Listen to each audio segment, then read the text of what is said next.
자, 오늘 우리는 믿습니다 라는 제목을 가지고 말씀을 나눠보도록 하겠습니다.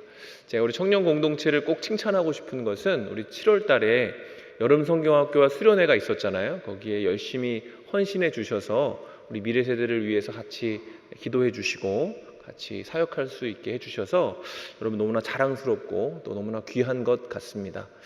오늘 말씀을 같이 나눠보도록 하죠. 여러분, 우리는 교회를 다니는 사람은 믿음을 가진 사람입니다. 우리는 무엇을 믿습니까? 우리 하나님을 믿죠. 여기서 우리가 하나님을 믿는다라고 얘기할 때 그 믿음의 내용은 이전에 하나님이 하신 일과 이후에 하나님이 하실 일을 믿는다는 것을 얘기하는 것입니다. 하나님이 하신 일은 뭐죠? 하나님은 세상을 창조하셨고 인간의 몸으로 성육신하셨고 십자가를 지고 부활하셨습니다. 그러면 앞으로 하나님이 하실 일은 또 무엇일까요? 그것은 승리입니다. 승리. 하나님은 세상을 사랑하시기 때문에 결국 모든 것을 당신의 뜻대로 이뤄내실 것입니다. 비록 오늘날 이 땅은 불의와 편법이 판치는 세계이지만 하나님은 당신의 날에 정의를 물같이 또 공의를 마르지 않는 강같이 흐르게 하실 것이고 아주 완전하신 모습으로 이 땅에 도래하실 것이라는 얘기입니다. 그 날이 오면 이 땅의 교회는 그리고 부족한 모습의 성도들은 비로소 온전해질 것이요 넘어지고 자빠지며 살아가는 우리의 삶 또한 그리스도에게 드리기 온전한 모습이 되어질 것입니다. 이것이 우리가 가진 믿음의 내용인 거예요. 이전에 하신 일과 이후에 하실 일. 성경적인 믿음이란 이처럼 하나님이 이전에 하셨던 일, 모든 걸 이뤄내신 일과 이제 앞으로 생겨날 일에 대한 믿음이 견고해질 때 비로소 온전해지는 것이라고 할 수가 있겠습니다. 그렇다면 생각해 봅시다. 우리가 가져야 될 믿음이 이 하나님이 이전에 하신 일과 앞으로 하실 일에 대한 확신이라면 둘 가운데 어떤 것을 갖는 것이 더 어려울까요? 저의 경우를 한번 예를 들어보면 저는 어느 순간에 이게 정말로 마음에 믿어지는 타이밍이 있었어요. 27살에 하나님이 이전에 하셨던 일들이 전혀 의심이나 질문 없이 갑자기 믿어지기 시작했습니다. 그리고 신기한 것은 그렇게 한번 믿어지니까 이거는 고정값이 생겨서 웬만한 걸로 이렇게 변개되어지지가 않더라고요. 그건 그냥 당연한 사건이 되는 것입니다. 별로 흔들릴 필요도 없고 너무나 당연한 것이 되어버렸던 것이죠. 그런데 하나님이 앞으로 하실 일에 대한 것은 양상이 조금 다른 것 같아요. 그러니까 하나님이 선을 이루실 것이다. 하나님이 정의를 이루실 것이고 이 땅의 교회와 부족한 나의 모습, 성도들의 모습을 온전케 하실 것이다 라는 믿음은 때때로 흔들릴 때가 있는 것 같습니다. 교회와 자신을 바라볼 때, 또 어긋나 있는 세상을 바라볼 때 이게 진짜 가능하긴 한 건가? 라는 생각을 문득 할 때가 있다라는 것이죠. 그러니까 사람을 보며 세상을 볼 때는 이 모든 것이 불가능해 보이는 것이 사실 종종 있습니다. 그러나 성경은 이러한 의문에 대해서 확고하게 우리에게 선포하고 있어요. 뭐라고 선포합니까? 된다고 선포합니다. 하나님이 이 모든 것을 이루실 수 있다라고 우리에게 얘기해주고 있다라는 것이죠. 오늘 말씀을 한번 봅시다. 오늘 우리가 읽은 말씀은 만물의 마지막이 가까워졌다라는 말세의 선언으로 시작하고 있습니다. 세상의 끝이 다가오고 있다. 이 말씀의 내용으로 미루어 볼 때 베드로 사도의 편지를 받는 이들은 이 마지막 때라는 느낌을 받을 정도로 삶의 궁지에 몰려 있었다라는 것을 우리는 발견할 수가 있어요. 실제로 그들은 믿음 때문에 흩어진 성도들, 그러니까 이 믿음을 지키기에 어느 때보다도 어려운 시기를 살아가고 있었죠. 그런데 지금 베드로는 이런 사람들을 향해서 뭐라고 얘기합니까? 정신을 차리고 근신하고 기도해라 이렇게 권면합니다. 여기서 근신하라는 말은 헬라어로 넵사테라고 하는데 이것을 직역하면 무슨 뜻이냐면 맑은 정신을 갖고 살아라 이 뜻입니다. 정신을 맑게 하라 이런 뜻을 가지고 있습니다.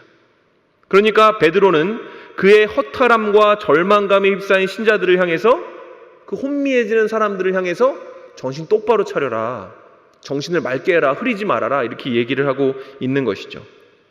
베드로 사도는 비록 성도들의 앞에 펼쳐진 상황이 최악이었음에도 불구하고 거기에 휩쓸리거나 정신을 혼미케 하거나 생각을 놓지 말고 오히려 믿는 도리이신 예수 그리스도를 굳게 붙잡으라고 그들에게 권면하고 있는 것입니다. 그리고 다른 일이 있다. 너희가 단순히 그런 정신을 흐리면서 인생을 놓기에는 너희가 해야 될 매우 중요한 일이 있다라고 다시 권면하기 시작하는데 그 일이 무엇입니까? 8절에 바로 그 답이 있죠. 그들이 지금 정신을 맑게 해서 해야 하는 일이 뭐냐면 무엇보다 뜨겁게 사랑해야 한다 이렇게 얘기하고 있습니다.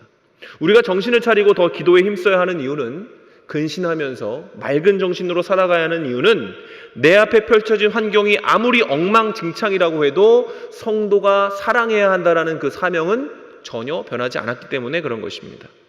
좀 더 깊이 들어가 보죠. 그렇다면 왜 우리는 사랑하는 자로 이 땅을 살아가야 합니까? 우리 8절을 같이 한번 읽어보도록 하겠습니다. 말씀에 바로 답이 있습니다. 같이 읽겠습니다. 시작. 무엇보다도 뜨겁게 서로 사랑할지니 사랑은 허다한 죄를 덮느니라. 사람들이 낙심하고 절망하는 그런 시대에 성도들에게 주어진 그 사명이 사랑인 이유는 이 흔들리고 낭망하는 자들의 허물을 누군가는 덮어줘야 되기 때문에 그렇습니다. 그것을 들추고 부각시키는 것이 아니라 누구는 그 모습을 보고도 포기하지 않고 참아주며 인내하며 그에게 사랑의 온기를 전해줄 수 있어야 하기 때문에 그런 거죠.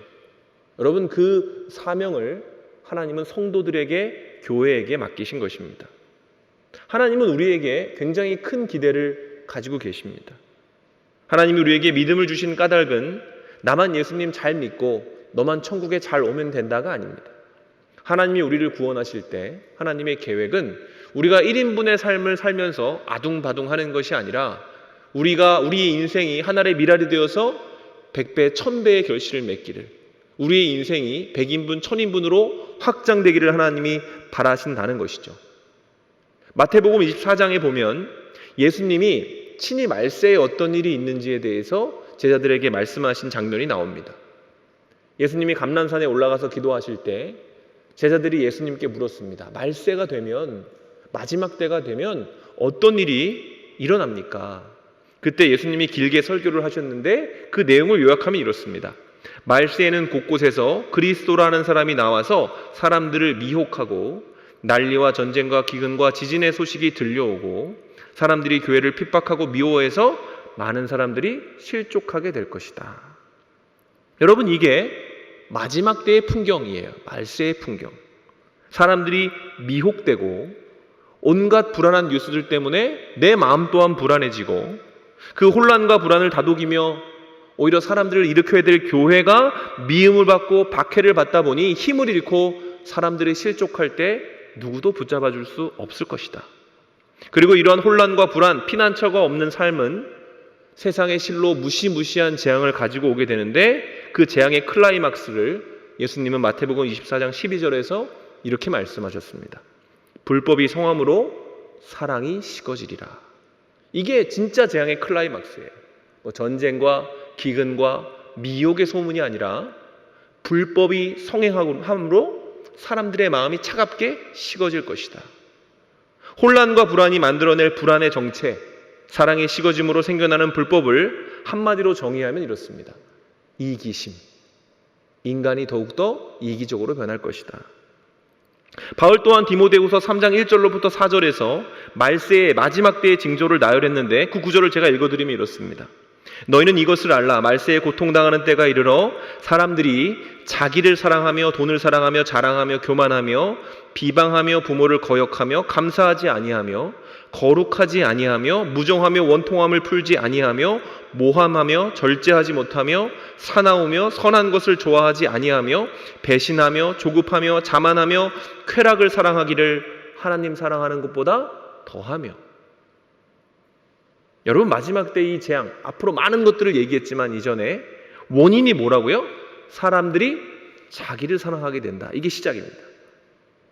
사람들이 하나님을 사랑하는 것이 아니라 나를 사랑하게 된다. 그러니까 세상과 이웃이 어떻게 아프던 어떻게 괴로워하지던 상관없이 내 마음에 드는 것, 내가 추구하는 것들을 이루기 위해 살아가게 된다는 것이죠.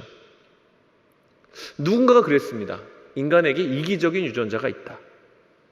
정말로 그런 것 같습니다. 가만히 보면 우리 속에 이기적인 유전자가 살아있죠. 이것을 신학적으로 얘기를 하면 원죄라고 합니다. 그 과학자는 이것을 이기적인 유전자다 이렇게 얘기를 했지만 성경에는 그것이 이미 나와 있어요. 원죄라는 이름으로. 가만히 보면 우리는 정말로 나를 사랑하죠. 우리가 제일 사랑하는 대상은 다른 무엇이 아닌 바로 나 자신입니다. 그러나 여러분, 거듭난 신자에게는 바로 이 이기적인 유전자가 만들어내는 자기 사랑, 이 자기 사랑의 감정을 억누를 수 있는 사랑의 유전자가 있다는 것을 아십니까? 우리의 본질상 원래 죄인된 상태는 누구보다 나를 사랑하는 이기적 유전자의 지배를 받으며 살아가지만, 여러분, 거듭난 신자에게는 이 이기적인 유전자의 약동을 막을 수 있는 사랑의 유전자, 십자가의 은혜로 우리 안에 심겨진 사랑의 유전자가 더 큰 힘을 가지고 있습니다.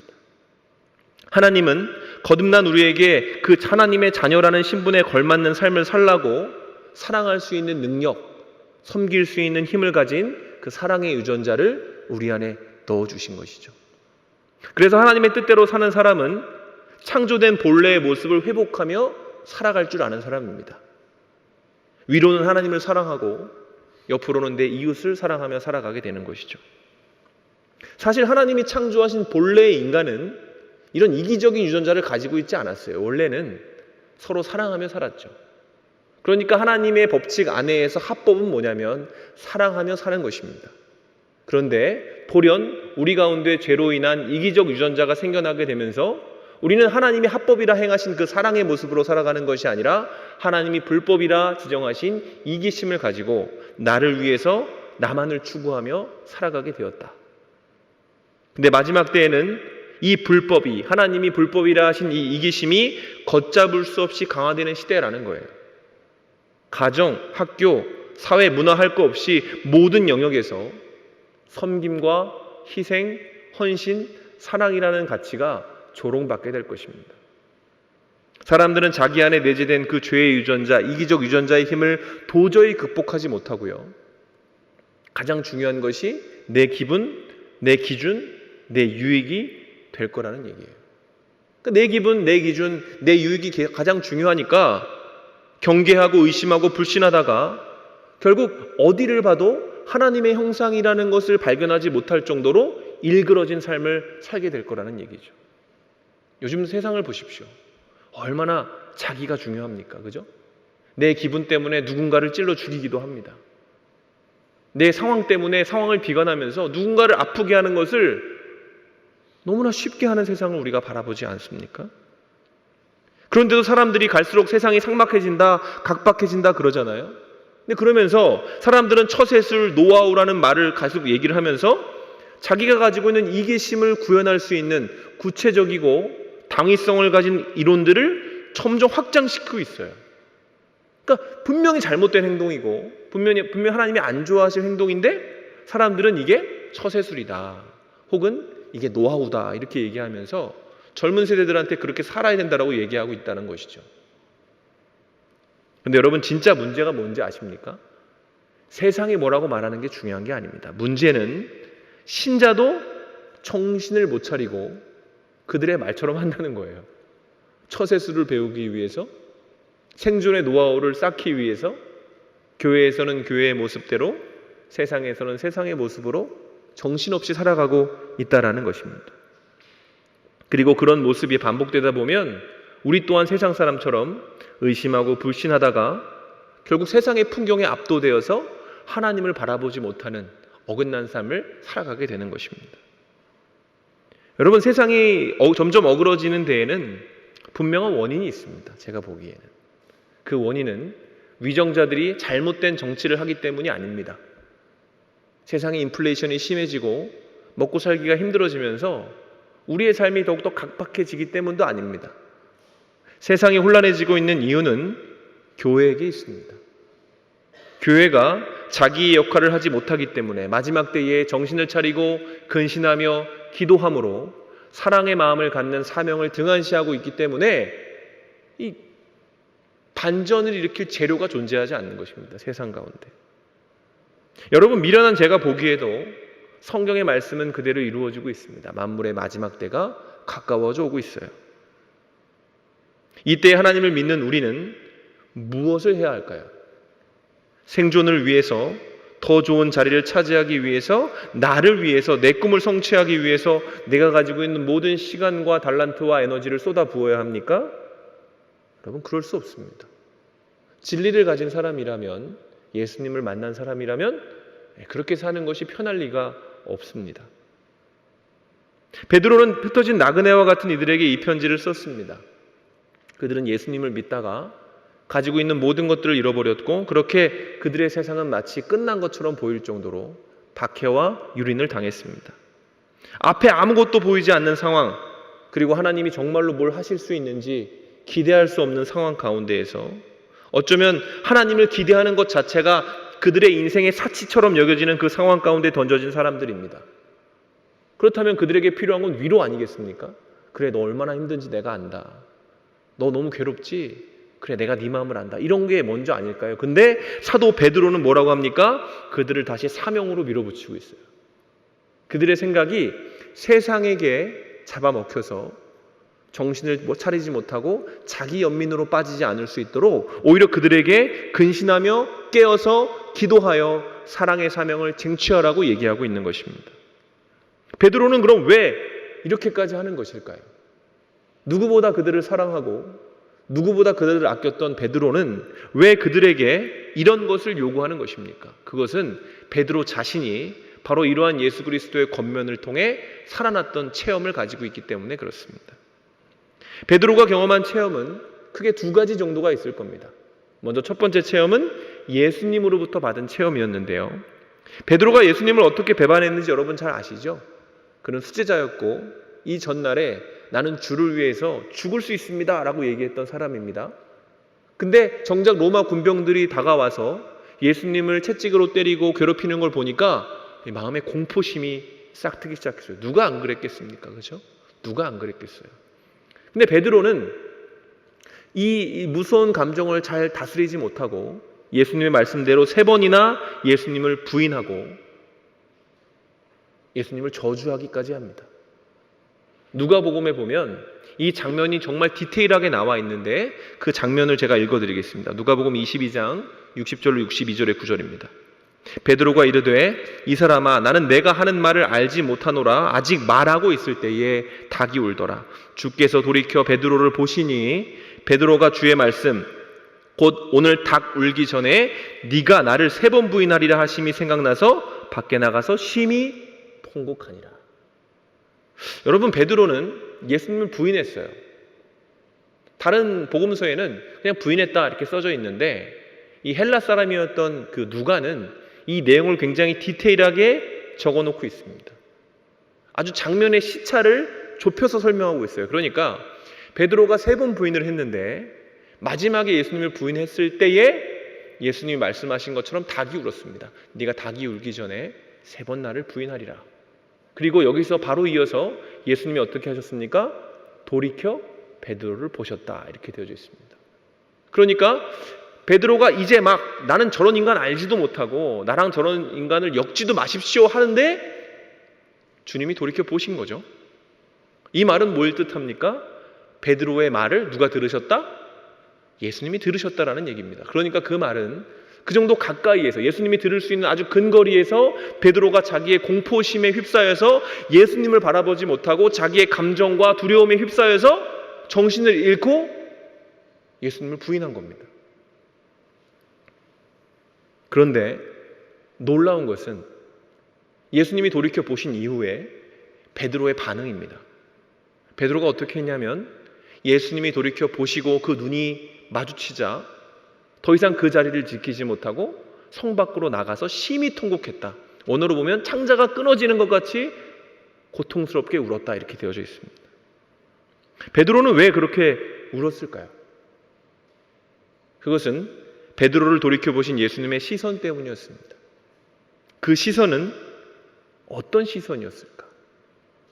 예수님이 야 내가 거봐 3번 네가 나 부인할 거라 그랬지 거봐 이 못난 놈 쓸모없는 놈 배신자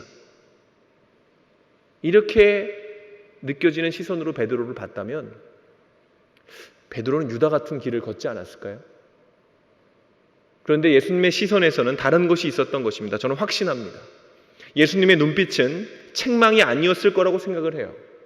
자기를 모욕하고 저주하고 손에 못을 박는 군인들을 위해서 자기가 무슨 말을 하는지도 모르게 뱉었던 그 베드로를 향해서 예수님은 다른 눈빛을 보내신 겁니다. 식어지지 않는 사랑의 눈빛. 내가 그런다고 하지 않았냐. 시몬아 시몬아, 사단이 너를 밀 까부르듯이 하려고, 너를 날려버리려고 너의 영혼을 나에게 수없이 청원하였으나 나는 그때에 너의 영혼을 위하여서 기도하였다. 이 말은 베드로야, 네가 이렇게 실수할 걸 이미 알고 있었고 네가 나를 부인할 것도 이미 알고 있지만 그럼에도 불구하고 나는 너를 아직 사랑한다. 이런 눈빛입니다. 그 눈빛을 마주치니까 베드로가 견디지 못한 겁니다. 자신이 깨달아진 거, 정신이 번쩍 든 겁니다. 흐릿했던 정신이 바로 돌아와서 내가 무슨 짓을 한 건가, 내가 도대체 어떤 죄를 저지른가, 그 자리를 참을 수가 없어서 성 밖으로 뛰어나가 회개와 통곡의 기도를 한 것이죠. 이런 경험을 했던 베드로는 그러니까 이 흩어진 성도들에게 얘기하는 겁니다. 내가 경험했던 예수 그리스도의 사랑을 너희도 경험해야 한다. 허물을 덮어주는 위대한 사랑이 얼마나 거대한 것인지 너희가 경험해야 되기 때문에 너희는 지금 혼미하게 있을 것이 아니라 깨어서 맑은 정신으로 예수 그리스도를 만나야 한다. 이렇게 얘기하고 있는 거죠. 그런가 하면 이 사랑의 힘에 대한 베드로의 두 번째 체험은 교회로부터 받은 체험도 있습니다. 예수님에게만 받은 것이 아니라 교회 공동체를 통해서 베드로도 경험한 게 있는 것이죠. 사도행전 2장에 보면 오순절 사건이 일어납니다. 초대 교회를 태동시키죠. 당시 교회는 말 그대로 폭발적으로 성장했고 교회 안에 유무상통이라고 하는 전대미문의 역사가 일어났어요. 자기의 것을 아무렇지도 않게 나누는 거죠. 그러니까 자기가 가진 것이 내 안으로 고이는 것이 아니라 너무나 자연스럽게 흘러가게 된 겁니다. 이기심이 사라진 것이죠. 그런데 진짜 놀라운 것은요, 그 위대한 하나님의 역사가 일어나는 교회의 지도자가 누구예요? 베드로입니다. 베드로. 앞서 말씀드린 대로 베드로가 예수님을 배반한 제자 아닙니까? 치명적인 실수와 치명적인 전력을 가지고 있는 사람 아니에요? 여러분 같으면 그런 큰 실수를 하고 예수님을 저주하고 모욕했던 그 사람을 담임 목사님으로 모시고 싶겠습니까? 같이 동역하고 싶겠습니까? 그럼 베드로가 어떻게 그 자리에 설 수 있었을까요?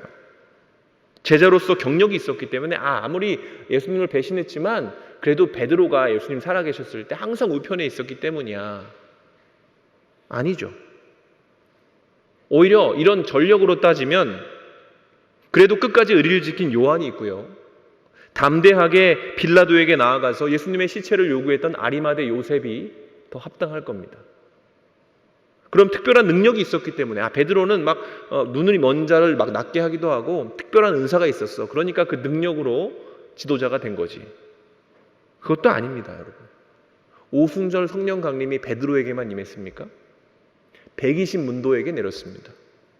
같은 성령, 하나님의 복음을 얘기하게 하는 그 성령은 베드로뿐만 아니라 그 자리에 있는 모든 사람에게 임한 겁니다. 그러면 베드로가 설교할 수 있다면 그들도 설교할 수 있는 것이고, 베드로가 권위를 가진다면 그들 또한 그런 권위를 가지고 있는 사람이라는 얘기입니다.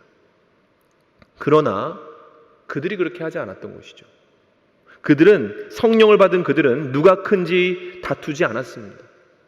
오히려 베드로의 권위를 인정하고 그가 다시 사도의 직분을 감당하는 것을 지지해주고 밀어주었어요. 왜 그랬을까요? 그들의 마음의 중심에 더 이상 내가 아니라 예수 그리스도의 사랑하심과 말씀이 자리 잡았기 때문에 그렇습니다.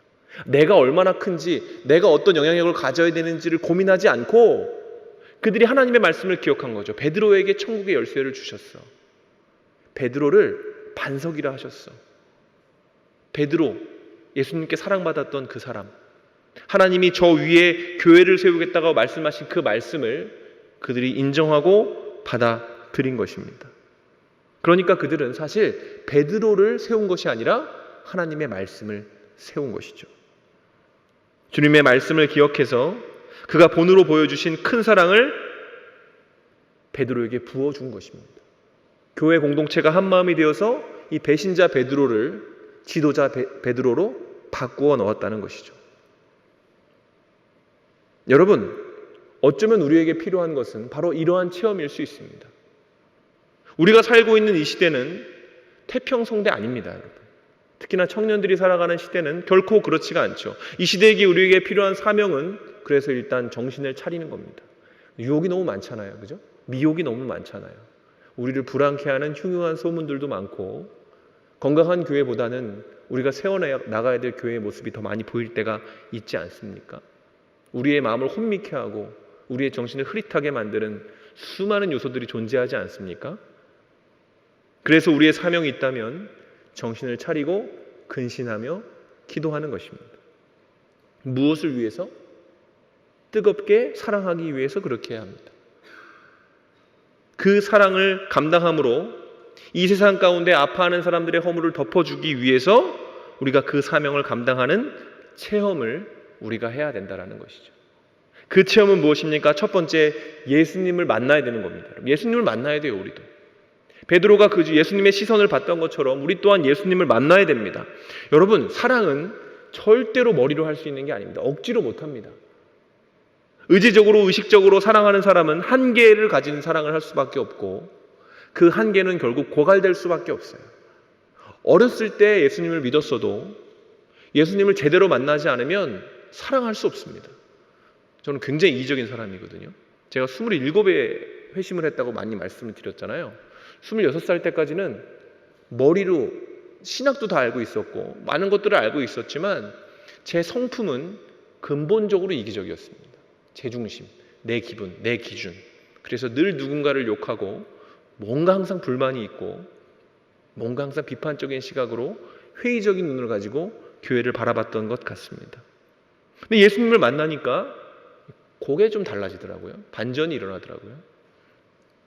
때문에 우리의 사랑이 세상의 풍파에 식거나 꺼지지 않고 뜨겁게 유지되기 위해서 여러분, 우리는 예수님을 만나 그분이 부어주시는 은혜를 내 신앙의 장작으로 삼아야 됩니다.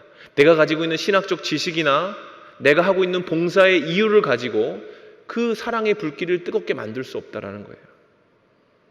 그 비결이 뭔지 아십니까? 은혜의 자리에 나아가는 것입니다.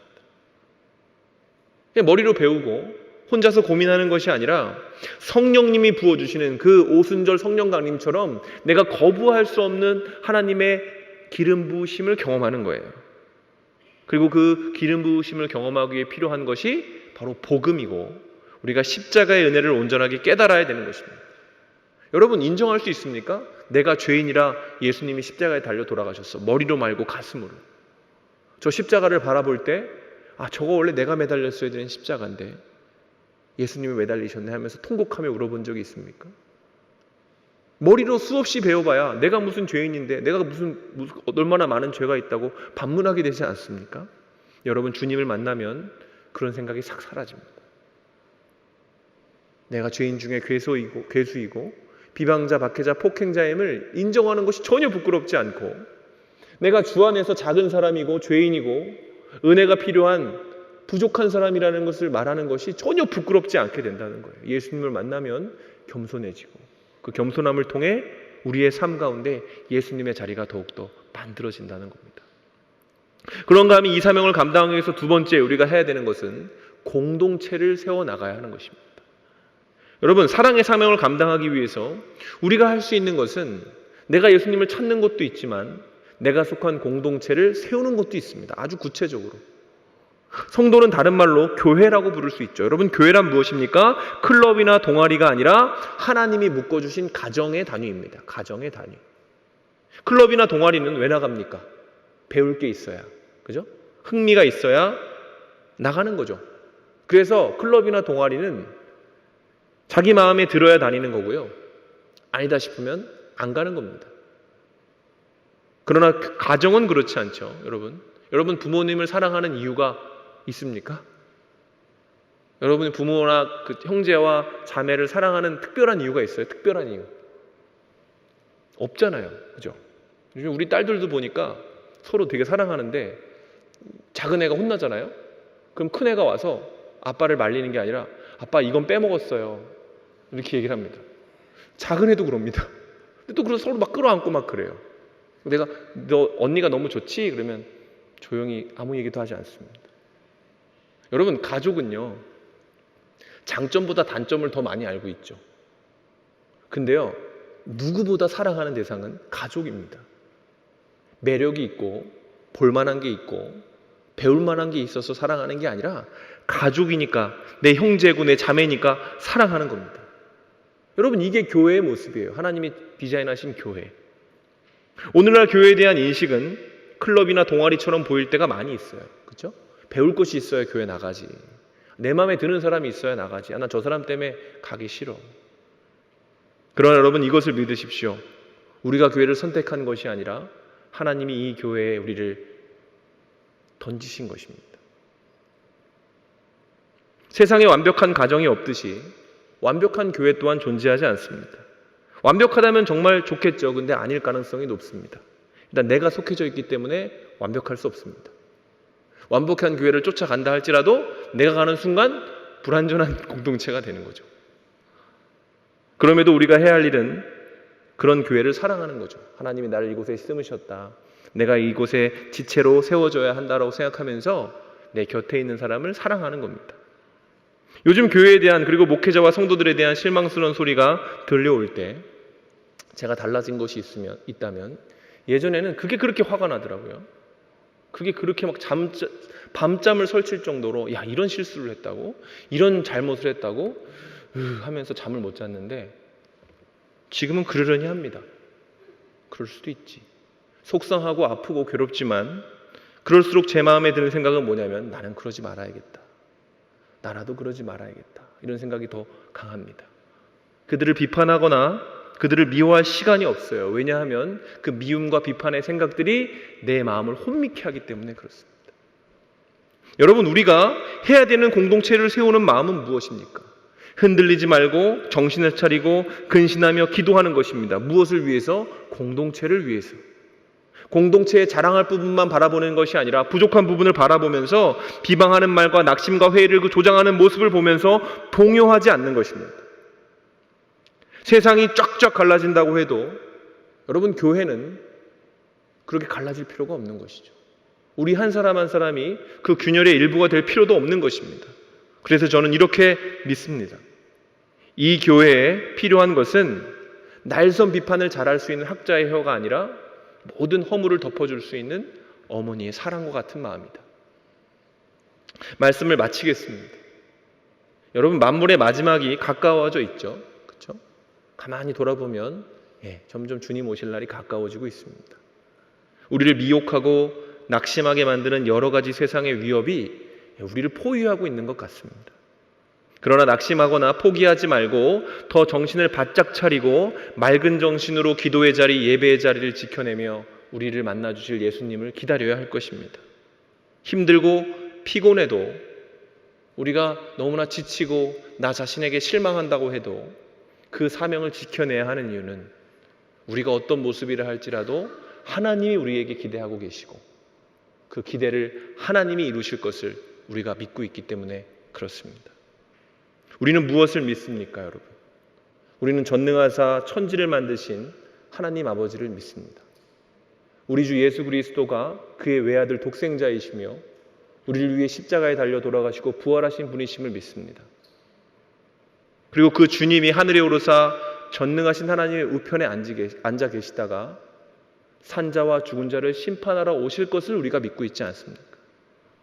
그리고 여러분, 우리는 믿습니다. 무엇을 믿습니까? 성령을 믿습니다. 우리를 위로하시고 북돋아 주시는 성령, 그 성령을 믿습니다. 그리고 거룩한 교회와 성도가 서로 교통할 수 있다는 것과 죄를 사해 주시는 것과 몸이 다시 사는 것과 영원히 사는 것을 믿는 사람이 바로 크리스찬이라는 사람입니다. 그 믿음이 하나님이 허락해 주시는 것을 믿는다면 우리의 사명은 이 세상 가운데 흔들리거나 낙심하거나 좌절하거나 쓰러지는 것이 아니라 할 수 있는 대로 정신을 차리고 깨어 근신하며 기도로 그 마음을 지킬 수 있도록 간구하는 것입니다. 우리가 이런 믿음을 가지고 혼란과 불안으로 가득 찬 이 땅을 성도의 모습으로 살아갈 수 있다면 여러분, 우리의 사랑은 하나님의 은혜의 장작을 힘입어 결코 식어지지 않을 것이고 말세에 고통당하는 이들을 하나님이 원하시는 모습 그대로 그리스도의 사랑으로 끌어안아 줄 수 있는 허그 공동체가 될 수 있을 줄로 믿습니다. 그렇게 살아갈 수 있는 저와 여러분이 되시기를 주님의 이름으로 축원합니다.